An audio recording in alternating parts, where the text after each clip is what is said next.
الأمير لا يعتذر، ولكنه يقبل التحدي. أي تحدي؟ أن تكتب ما لا تستطيع حفظه. وأنا قبلت وكتبت. أرني. لا، ستسمعها في المساء عند الأمير. أأنت عند رهانك يا أمير؟ هل يتراجع الأمير عن كلمة قالها؟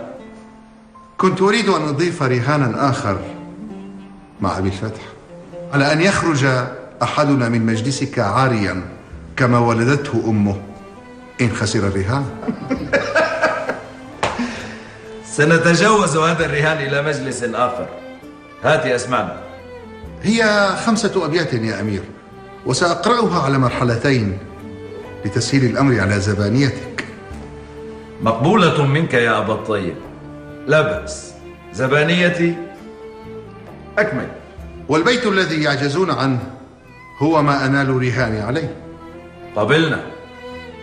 متى تزر قوم من تهوى زيارتها لا يتحفوك بغير البيض والأسل، والهجر أقتل لي مما أراقبه، أنا الغريق فما خوفي من البلل.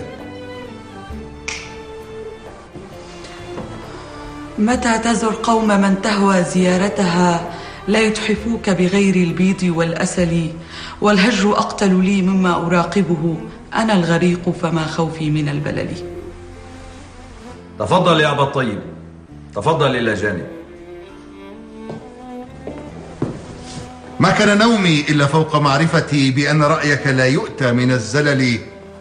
أقل أن الأقط أحمل علي سل عد، زد هش بش تفضل أدني سر صلي. ما هذا يا أبا الطيب؟ شعر، لعل عتبك محمود عواقبه، فربما صحت الأجسام بالعلل. البيت الثاني بالفارسية، وأنا لا أعرف الفارسية. كان الرهان على شعر عربي يا أبا الطيب. وهو عربي يا أمير، وأنا لم أفهم منه شيئا، فسره لنا. يا سيدي، هي مجموعة من أفعال الأمر. اسمع: أقل، أنل، أقطع، احمل، علي، سلي، أعد، زد، هش، بش، تفضل، أدني، سر، صلي. وبعد قراءته بهذه الطريقة، هل ما يزال التحدي مستمرا؟ علما أنني قرأته حتى الآن 3 مرات، ولكن قولوا لي، هل بينكم من حفظه؟ والله لقد فاز أبو الطيب. وأنا عند وعدي. لا يا سيدي، كان الرهان على بيت واحد ولا أريد إلا وزنه ذهبا. وهو لك، هاته. هو هنا يا سيدي، ولك أن تعطيني وزني أو وزن رأسي ذهبا. وادخل يا غلام.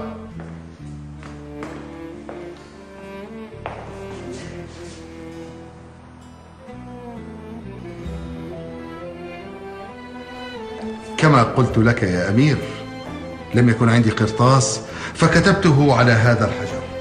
من سيزنه؟ أحرجك يا أمير، لقد وعدته أمامنا كلنا.